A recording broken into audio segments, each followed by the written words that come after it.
Hey, if you're looking to create a set of financial projections for a yoga studio, then you've come to the right place. We have built a financial projection spreadsheet template built specifically for yoga studio businesses.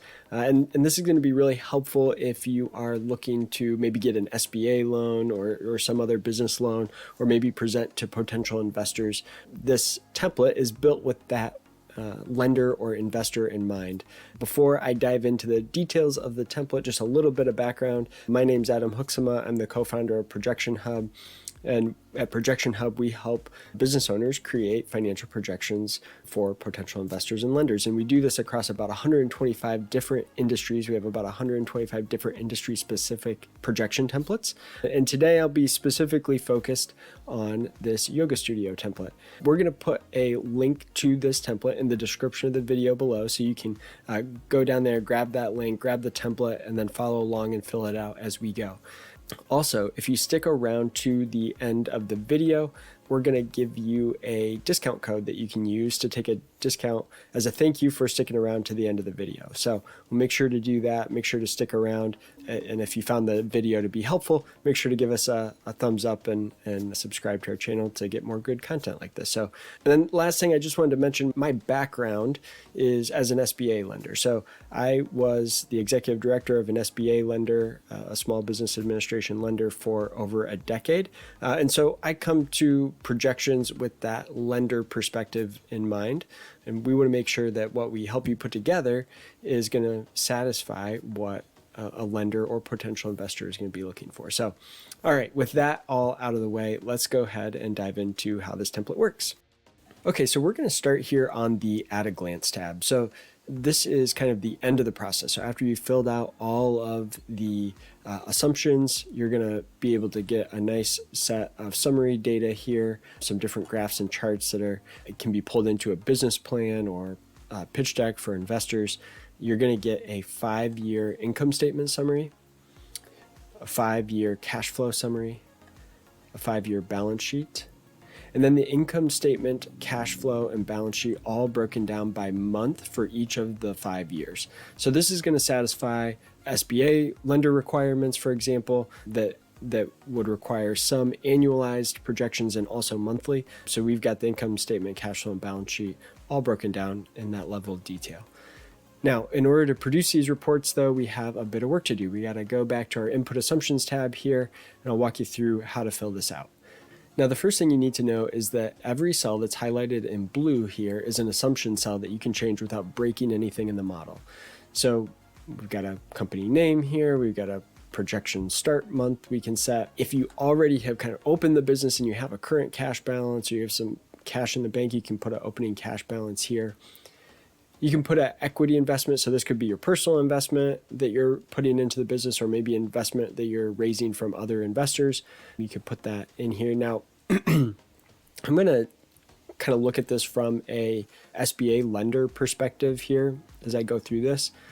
So typically, if you're borrowing an SBA loan, the lender is going to want at least 10% equity investment into the deal. So kind of like a down payment, right? So 10% either from you personally or from outside investors. And so in this example, we've got a $50,000 SBA loan down here. So 10% of that would only be $5,000, right? But a lot of times for startups, it's important to know that even though the requirement might be 10%, at least 10% equity, a lot of times lenders are going to want to see you put in even more equity. Startups are risky, and so they may want even more than 10%. So keep that in mind. So in this example, we're gonna invest $15,000. Okay, so here's some other assumptions on the accounts receivable. This just means that you're going to get paid when you provide the service. So essentially, you're not having somebody come in for a class and then you say, "Oh, pay me in 30 days, pay me in 45 days." No, if they're coming in for a class, they're paying you that day, or if they're a member, they're paying, probably on automated payment, they're paying upfront. And so you're collecting your receivables all when you make the sale. On the accounts payable side, this is just assuming that you're going to pay most of your bills when the expense is incurred. So 80% paid in the month incurred, 20%. Let's say some of your expenses you put on a credit card maybe, and then you have a month to pay that. So some may kind of be on a month delay. Now you might have some inventory. Maybe you sell some gear, some merchandise, some yoga mats, some different supplies, or even food potentially. So you might have a little bit of opening inventory. And then this is just the percentage of inventory that you're going to continue to kind of have on hand each month. So just putting in a small amount, 10% probably makes sense just to leave that as it is. Here are kind of the startup cost of the fixed asset costs here. So let's say you're going to rent some space and you need to make some improvements or updates to the space. So let's say there's $25,000 in leasehold improvements. Maybe you have some yoga mats and other equipment, some furniture, a sound system you're going to install. Maybe you're going to be able to do hot yoga, and so you need to upgrade the HVAC system. And then maybe just some office. Maybe you have a small office in the studio as well, and so you have some office equipment, desk, computer, that sort of thing. So we've got all of those values entered here, and then a life expectancy. So how many years do we expect that asset to be utilized? And this just helps us calculate the depreciation. So how fast we're going to depreciate. So for example, the office equipment, if that's a computer, maybe 5 years, or it's probably not going to last more than 5 years as an example. And then you can set what month you purchase that asset. So if this is a startup, you would want to put month 1 for all of those items that you're going to be purchasing with the loan proceeds or the investment proceeds. If you already have an asset, so if you already actually own, like let's say you are bringing your computer that your personal computer you're kind of bringing into the business or something, and that's part of your equity into the deal, you could actually put month 0 here. The main thing I want to point out here is if you put month 0, that means it's an existing asset that you already have and you've already paid for, so it's not going to basically charge you again or have you pay again in the model. So, and then we've got the SBA loan, so we can set a loan here, $50,000. We're going to start paying it right away in month 1, got an interest rate here and a number of monthly payments. So let's say it's a 10-year term, 120 months. Now there is a green box that you're going to find here, and it says how much cash do I need? So it's going to look at how much cash you need for fixed assets. It's going to look at how much cash you are bringing in from investments and loans, and ultimately it's going to tell you whether your starting cash is sufficient. Now, one of the things that you'll notice here is that this says months until positive cash flow. So we're saying in this model, basically we're going to hit the ground running. We're going to be positive cash flow right away in month 1. And so you don't need any working capital in that case because you're cash flow positive right away. Now, if you fill this out and let's say you're never profitable, this green box is going to break. It's going to say, well, you're never cash flow positive. So it doesn't know how much working capital you might need because you need infinite working capital. You need to cover losses for the whole term of the projection. So if this box is not working it initially for you after you've gone through a first pass, what you'll want to do is revisit your projections, make sure that you're profitable and cash flow positive. And if you're not, then you either need to increase revenue or decrease expenses, right? Okay, so let's move on to our revenue tab here.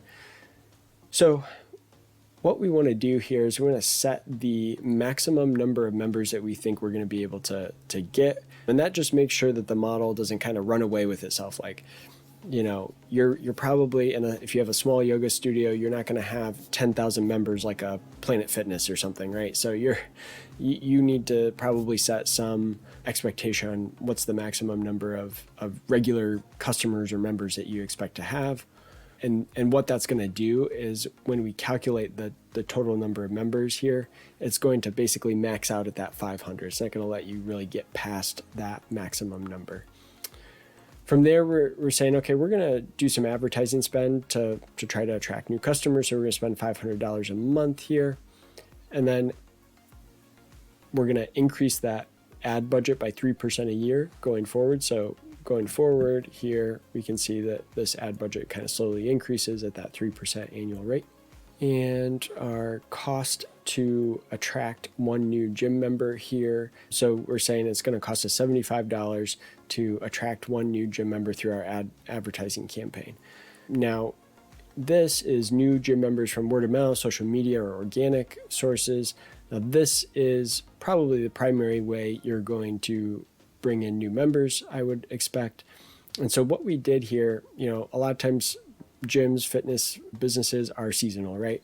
So everybody in January says, all right, getting my fitness together. I've set New Year's resolution goals. So maybe you have an influx of new members at the beginning of each year, and then that may kind of tail off or have some seasonality to it. So what we did here, and really in the first year too, you might expect, just because you're just now opening, you get an influx of new members. So we set this to, as an example here, 100 new members in the first month, 50 in the second, 50 in the third, and then it starts to go down.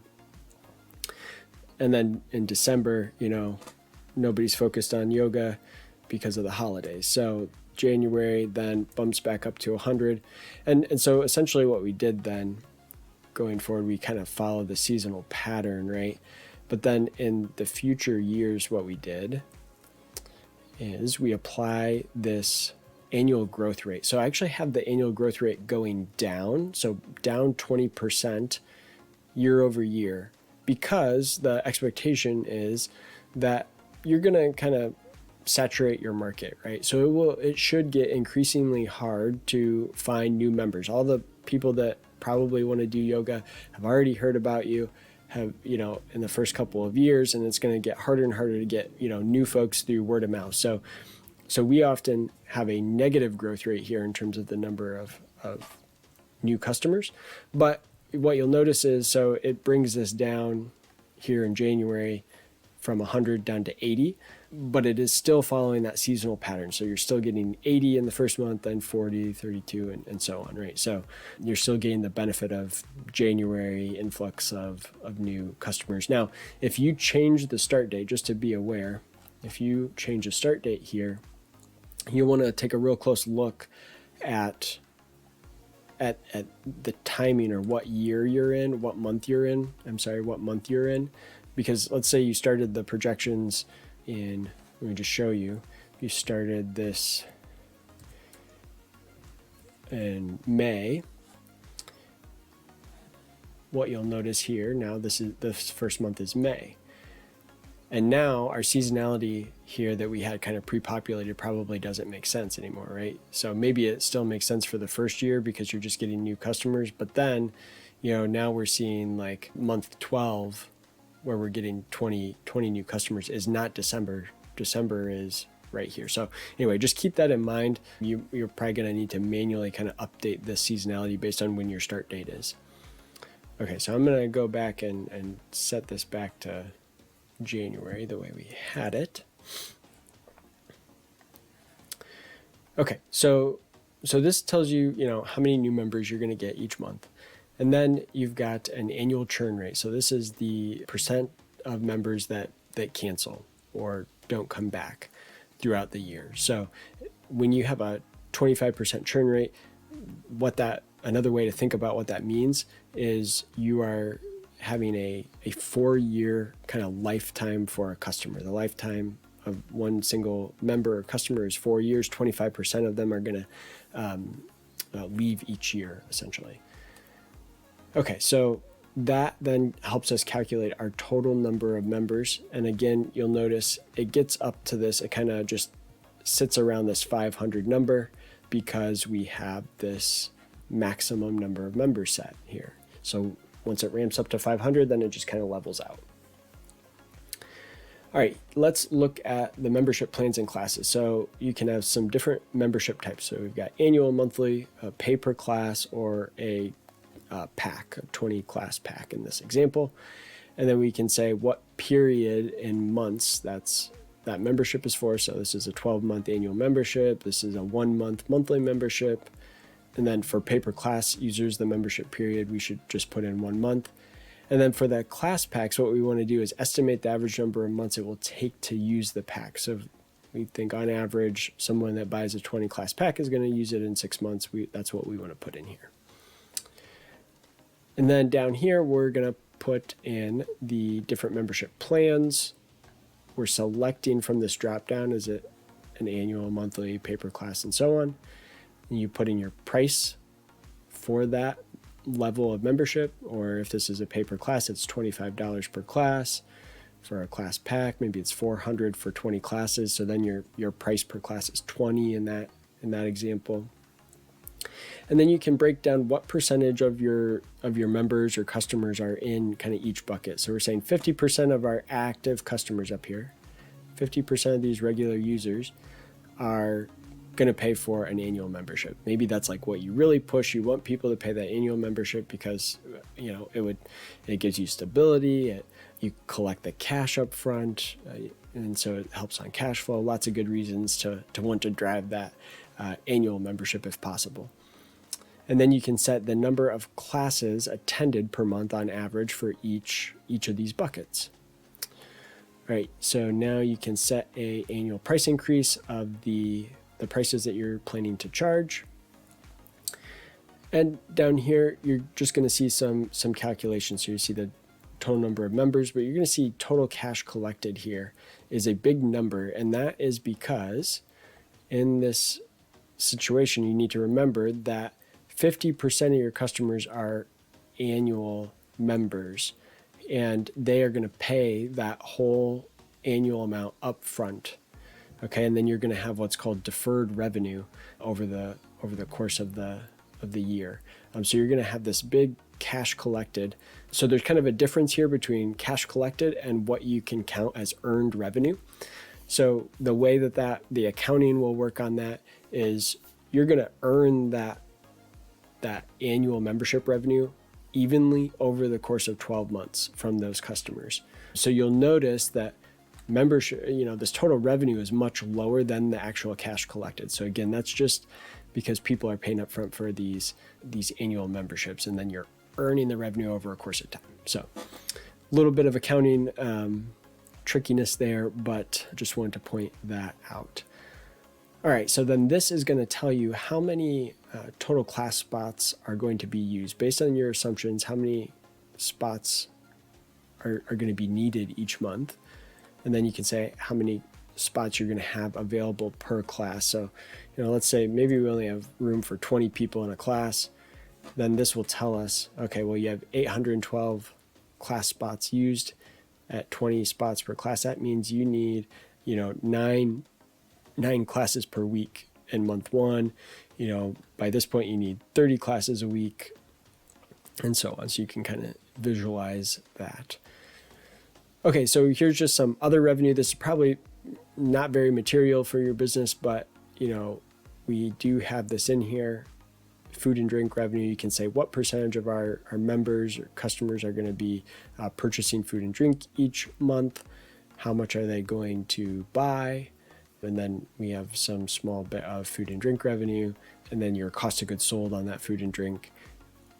Same thing with the merchandise, we do the same thing. And then we have just a slot here for other revenue that you could fill out as well if you have some other revenue source. This could even be like one-on-one courses, one-on-one classes, personal training, that sort of thing you could put in here, for example. Okay, let's look at our other expenses. Here we have some opening marketing that we're going to spend $5,000 a month in these first 3 months. And then we have kind of all of our operating expenses here. So you'll notice that what you can do is put these in either as a fixed dollar amount, a percentage of revenue, or a per employee expense. So for a lot of these, we have them as a fixed dollar amount. Now, this is your credit card fee. So probably should just call that credit card processing.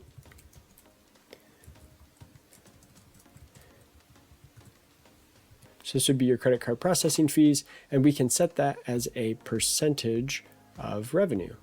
And so we want that to, instead of to try and guess what dollar amount, we're going to have in credit card processing fees each month. We just want to tie that to revenue. So as revenue grows, we know we're going to primarily be charging people's cards. And so it's going to be 0.03 or 3% of total revenue. So that's how you would enter that in for 3%.